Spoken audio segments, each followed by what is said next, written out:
que je dis tranquillement, c'est que les premiers pavés n'ont pas été lancés au quartier latin, mais à Quimper, hein, en 67, avec des agriculteurs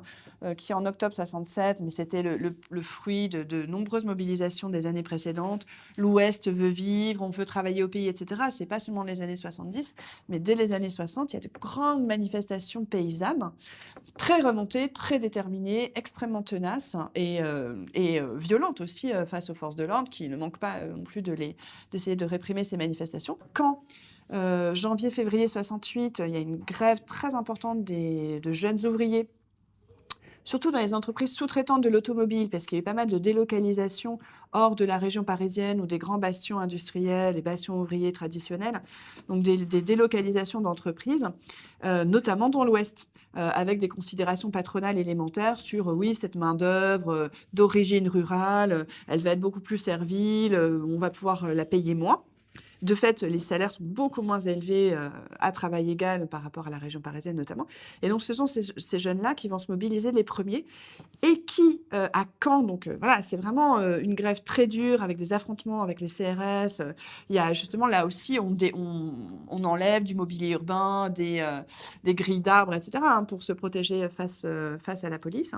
Et ce qui est très frappant aussi à Caen, c'est qu'il y a des paysans qui viennent rejoindre les ouvriers en grève dans les manifs. Il y a aussi des étudiants. Alors, il y a par exemple des étudiants, Caen, c'est une place forte de la jeunesse communiste révolutionnaire,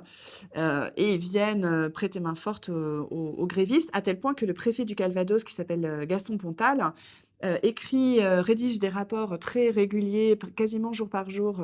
envoyés directement au ministère de l'Intérieur, pour dire mais regardez ce qui se passe ici à Caen, c'est très grave.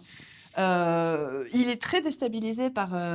justement la virulence, la détermination des grévistes, et aussi par cet alliage comme ça de groupes sociaux qui se rencontrent à la faveur de la grève. Et il dit clairement, le préfet,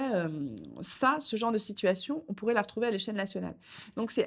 voilà, évidemment, a posteriori, on pourrait se dire c'est vraiment une anticipation de 68. D'ailleurs, c'est frappant de voir que lors des premières tensions très fortes avec les forces de l'ordre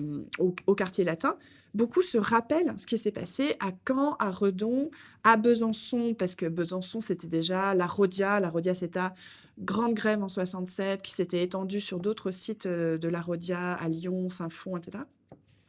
avec occupation, avec déjà des mots d'ordre, nous sommes des hommes, pas des robots, etc. Et donc, bien sûr que les étudiants sont l'étincelle de mai 68, du mois de mai au sens strict du terme, mais c'était déjà le produit en fait de luttes sociales très très intenses tout au long des années 66-67.